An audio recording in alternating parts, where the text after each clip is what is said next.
Mga kaibigan, mga kababayan, mabilis ang update po tayo ngayong araw po ng Martes, October 22, 2024. Pero before that, huwag niyo po munang kakalimutan na i-like at i-subscribe ang ating YouTube channel para lagi po kayong ma-update sa lagay po ng ating panahon. As of now, kasalukuyan mga kaibigan, eto pong ating minomonitor na si Bagyong Christine ay meron na pong layo ngayon, no, ang kanyang lokasyon na 530 kilometers dito po sa may bandang east of Birac, Catanduanes. Mas lumakas na po siya ngayon. From 55 to 65, naging 75 kilometers per hour na ang lakas ng kanyang hangin. Isa na po siyang tropical storm mga kaibigan. May bugso pong pumapalo up to 95 kilometers per hour. Pa-westward po ang pagkilos mga kaibigan sa bilis naman po na 15 kilometers per hour.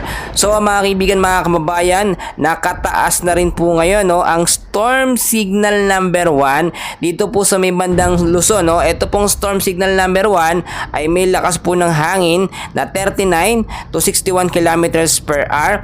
Natatagal, posible pong tumagal ng 36 hours. So pinag-iingat po ngayon ng southern portion po ng Isabela, kasama rin po mga kaibigan ng Aurora, northern at eastern portion po ng Quezon. Mag-ingat po tayo dyan. Nakataas po dyan ang storm signal number 1. Kasama rin po ang Polillo Island, Camarines Norte, Camarines Sur, Catanduanes, Albay, Sorsogon at Masbate. Kasama na rin dito itong Ticao Island at Burias Island. Kasama din sa area po ng Visayas.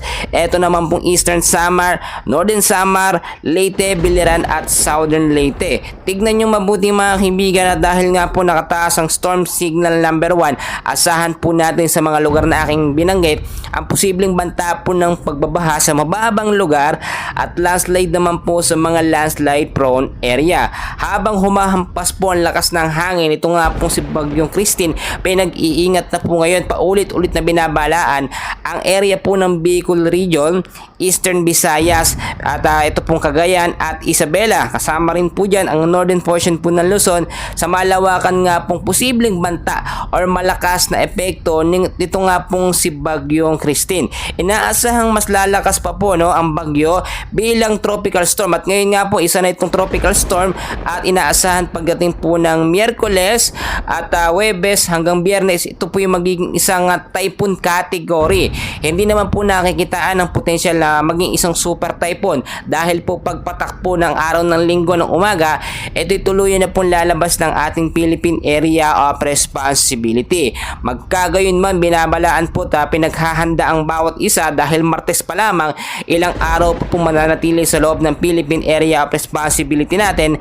Eto nga pong si Bagyong Christine. Kitang-kita naman natin mga kaibigan kung gaano po kalaki yung nasasakop po ng lawak ng kaulapan nga po nitong si Bagyong Christine mga kaibigan.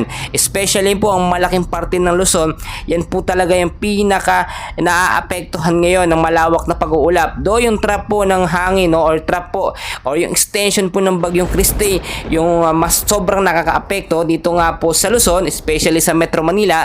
Marami kasi nagtatanong sa atin, sa Metro Manila ba apektado? So part po ng Luzon ng Metro Manila at maaapektuhan tayo dyan. So asahan natin sa Metro Manila at ilang bahagi ng Luzon ay magkakaroon po ng masungit at maulap na kalangitan. Asahan natin sa hapon ng sa gabi, mahina hanggang sa malakas sa pag-uulan po ang ating posibleng maranasan. So mas maganda na nakahanda po tayo sa anumang banta po ng panahon.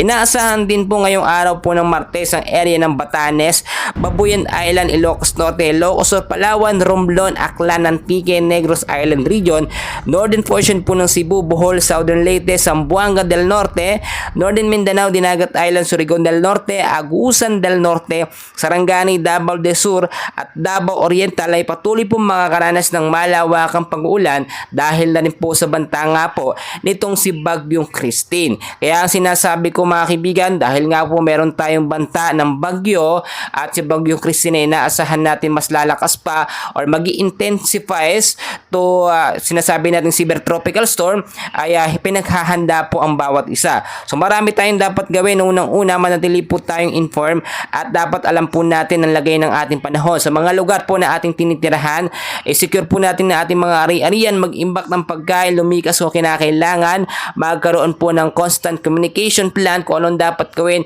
at panghuli, manatili sa ating mga kabahayan kung wala naman tayong importanteng gagawin sa labas. So yun lamang po ang update natin for today. Mamaya meron ulit tayong kaganapan sa lagay ng ating panahon. So manatili tayong naka-like at naka-subscribe, and please pahit ng notification bell for more weather